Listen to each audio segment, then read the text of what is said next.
Hi hello ನಮಸ್ಕಾರ, ನಾನು ನಿಮ್ಮ ರಾಹುಲ್ ದರ್ಶನ್. ಗೈಸ್, ಇವತ್ತು ಚಾಲೆಂಜಿಂಗ್ ಸ್ಟಾರ್ ದರ್ಶನ್ ಅವರು ಹಾಗೆ ಇನ್ನುಳಿದ ಆರೋಪಿಗಳ ಬೇಲ್ ಇವತ್ತು ಕ್ಯಾನ್ಸಲ್ ಆಗಿದೆ. ನಮ್ಮ ಸುಪ್ರೀಂ ಕೋರ್ಟ್ ಇವತ್ತು ಬೇಲ್ ಕ್ಯಾನ್ಸಲ್ ಮಾಡಿದೆ. ಸೊ ಬೇಲ್ ಕ್ಯಾನ್ಸಲ್ ಆಗೋಕ್ಕೆ ಕೆಲವು ರೀಸನ್ಗಳು ಇರಬೇಕಲ್ವಾ. ಸೊ ಏನೆಲ್ಲ ರೀಸನ್ಗಳಿದೆ ಅಂತ ನಾನು ಇವತ್ತು ನಿಮಗೆ ಈ ವಿಡಿಯೋದಲ್ಲಿ ತಿಳಿಸ್ಕೊಡ್ತೀನಿ.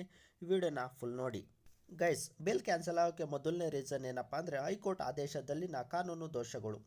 ಗೈಸ್, ಕರ್ನಾಟಕ ಹೈಕೋರ್ಟ್ನ ಜಾಮೀನು ಆದೇಶವು ವಿವೇಚನಾ ರಹಿತ ಮತ್ತು ವಿಕೃತ ಎಂದು ಸುಪ್ರೀಂ ಕೋರ್ಟ್ ಖಂಡಿಸಿದೆ. ಈ ಆದೇಶವು ಗಂಭೀರ ಕಾನೂನು ದೋಷಗಳಿಂದ ಕೂಡಿದೆ ಎಂದು ನ್ಯಾಯಾಲಯ ತಿಳಿಸಿದೆ. ಗೈಸ್, ಸೆಕೆಂಡ್ ರೀಸನ್ ಏನಪ್ಪ ಅಂದರೆ ಅವಸರ ಮತ್ತು ಯಾಂತ್ರಿಕ ನಿರ್ಧಾರ. ಹೈಕೋರ್ಟ್ನ ಜಾಮೀನು ನಿರ್ಧಾರವು ಅವಸರದಲ್ಲಿ ಮತ್ತು ಯಾಂತ್ರಿಕವಾಗಿ ತೆಗೆದುಕೊಂಡಿದ್ದು ಪ್ರಕರಣದ ಪ್ರಮುಖ ಸಂಗತಿಗಳನ್ನು ಕಡೆಗಣಿಸಿದೆ. ವಿಚಾರಣೆಯ ಪೂರ್ವಭಾವಿ ಹಂತದಲ್ಲಿ ಸಾಕ್ಷಿಗಳ ಹೇಳಿಕೆಗಳನ್ನು ಸೂಕ್ಷ್ಮವಾಗಿ ಪರಿಶೀಲಿಸಿರುವುದು ತಪ್ಪು, ಏಕೆಂದರೆ ಇದು ವಿಚಾರಣಾ ನ್ಯಾಯಾಲಯದ ಕೆಲಸವಾಗಿದೆ. ಗೈಸ್, ಥರ್ಡ್ ರೀಸನ್ ಏನಪ್ಪ ಅಂದರೆ ಸಾಕ್ಷಿಗಳ ಮೇಲೆ ಪ್ರಭಾವದ ಅಪಾಯ. ಆರೋಪಿಗಳ, ವಿಶೇಷವಾಗಿ ದರ್ಶನ್ರ ಪ್ರಭಾವದಿಂದ ಸಾಕ್ಷಿಗಳನ್ನು ತಿರುಚುವ ಅಥವಾ ಬೆದರಿಕೆ ಹಾಕುವ ಸಾಧ್ಯತೆ ಇದೆ ಎಂದು ಕೋರ್ಟ್ ಗಂಭೀರವಾಗಿ ಕಳವಳ ವ್ಯಕ್ತಪಡಿಸಿದೆ. ಇದು ನ್ಯಾಯಸಮ್ಮತವಾದ ವಿಚಾರಣೆಗೆ ಅಡ್ಡಿಯಾಗಬಹುದು ಎಂದು ಸುಪ್ರೀಂ ಕೋರ್ಟ್ ಹೇಳಿದೆ. ಗೈಸ್, ಹಾಗೆ ಫೋರ್ತ್ ರೀಸನ್ ಏನಪ್ಪ ಅಂದರೆ ಬಲವಾದ ಪುರಾವೆಗಳ ಉಪಸ್ಥಿತಿ. ರೇಣುಕಾಸ್ವಾಮಿಯನ್ನು ಚಿತ್ರದುರ್ಗದಿಂದ ಅಪಹರಿಸಿ ಬೆಂಗಳೂರಿನ ಶೆಡ್ನಲ್ಲಿ ಚಿತ್ರಹಿಂಸೆ ನೀಡಿ ಕೊಲೆ ಮಾಡಲಾಗಿದೆ ಎಂಬ ಆರೋಪವನ್ನು ಬಲವಾದ ವಿಧಿವಿಜ್ಞಾನ ಮತ್ತು ಸಾಂದರ್ಭಿಕ ಪುರಾವೆಗಳು, ಉದಾಹರಣೆಗೆ ಮಣ್ಣಿನ ಮಾದರಿಗಳು, DNA ವಿಶ್ಲೇಷಣೆ, CCTV ದೃಶ್ಯಗಳು ಮತ್ತು CDR ಬೆಂಬಲಿಸಿವೆ.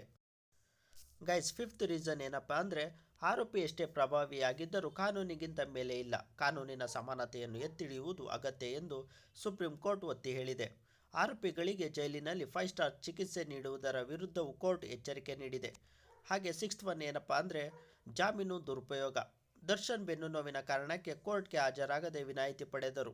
ಮರುದಿನ ಚಲನಚಿತ್ರ ಪ್ರದರ್ಶನದಲ್ಲಿ ಭಾಗವಹಿಸಿದ್ದಾರೆ.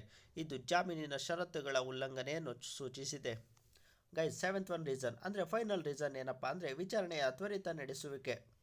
ಪ್ರಕರಣದ ಗಂಭೀರತೆಯನ್ನು ಗಮನದಲ್ಲಿಟ್ಟುಕೊಂಡು ಸುಪ್ರೀಂ ಕೋರ್ಟ್ ಆರೋಪಿಗಳನ್ನು ತಕ್ಷಣ ಕಸ್ಟಡಿಗೆ ತೆಗೆದುಕೊಳ್ಳಲು ಮತ್ತು ವಿಚಾರಣೆಯನ್ನು ಶೀಘ್ರವಾಗಿ ನಡೆಸಲು ಆದೇಶಿಸಿದೆ. ಗೈಸ್, ಇವಾಗ ನೋಡಿದ್ರಲ್ಲ, ಇದಿಷ್ಟು ದರ್ಶನ್ ಅವರ ಜಾಮೀನು ರದ್ದಾಗೋದಕ್ಕೆ ಪ್ರಮುಖ ಕಾರಣಗಳು. ಇದು ಸುಪ್ರೀಂ ಕೋರ್ಟ್ ಕೊಟ್ಟಿರೋದು. ಗೈಸ್, ದರ್ಶನ್ ಅವರು ಜೈಲಿಗೆ ಹೋಗೋದು ಖಂಡಿತ, ಆದರೆ ಜಾಮೀನು ಮುಂದೆ ಅರ್ಜಿ ಹಾಕ್ಬೋದಾ, ಅರ್ಜಿ ಹಾಕಿದ್ರೆ ಯಾವಾಗ ಅರ್ಜಿ ಹಾಕ್ಬೋದು ಅಂತ ನಾನು ಮುಂದಿನ ವಿಡಿಯೋದಲ್ಲಿ ತಿಳಿಸ್ಕೊಡ್ತೀನಿ. ಅಲ್ಲಿವರೆಗೂ ಕಾಯ್ತಾ ಇರಿ. ಧನ್ಯವಾದಗಳು ವಿಡಿಯೋ ನೋಡಿದ್ದಕ್ಕೆ.